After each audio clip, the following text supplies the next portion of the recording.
စာရေးတဲ့နေရာကတင်းမရလို့ဒီကနေဗီဒီယိုဖိုင်နဲ့လောက်ပြလိုက်ပါပဲအခုပြထားတဲ့ software ကဒီ software လေးပါအခုပြထားတဲ့ software က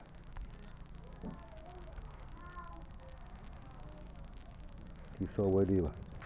3ခုလုံးဒီကောင်လေးလည်းရတယ်ဒီကောင်တစ်မျိုးရတယ်ခုဗီဒီယိုဖိုင်ခြေကနန်းဗီဒီယိုဖိုင်တင်းနေတာဒီ4တော့ကောနဲ့ခါနောက်ပြီးဒီကောင်လေးရတယ်အကုန်လုံးရပါတယ်ဒီလေကောင်ကတီရတော့ဒါဒီကနန်းနေပါလေရေးတဲ့ခြေကနန်းဖြည့်တဲ့ဟာပေါ့အဲဒါကြောင့်ပုံနဲ့ပြမရတော့ပုံကဟိုကတင်းမရတော့ဒီကနေပဲဗီဒီယိုဖိုင်တက်ပြီးပြန်တော့တင်ပေးလိုက်ပါတယ်အဲ့တင်ပေးလိုက်တဲ့ထဲမှာဒီမှာကျွန်တော် YouTube site ကနေတင်ပေးလိုက်ပါတယ်အဲ့ဒါလေးကိုဒီဥပမာပါတဲ့စာတန်းလေးကြီးအဲ့အများကြီးပေါ်လာရင်အဲ့ထဲကရွေးရမှာပါဒီပုံစံလေးကြည့်ပြီးရွေးပြီးနှိပ်လိုက်ရင်ဒီလိုအောက်က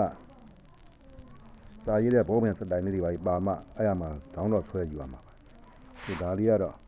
မိတ်ဆွေကြည့်ပြီးတော့ယူပြီးဒေါင်းတော့ဆွဲကြည့်လိုက်ပါတင်ပေးလိုက်ပြီဒီပုံစံကြည့်ပြီးဆွဲပြီးတင်ပေးလိုက်ပါတယ်မိတ်ဆွေအဲ့ရလေးပဲဆွဲယူလိုက်ပါကြည့်ပြီးတော့ဟိုကကြဒါရာကြီးပုံတင်မရအောင်ဒီကနေပဲဆင်တင်ပေးလိုက်ပါတယ်မင်္ဂလာပါ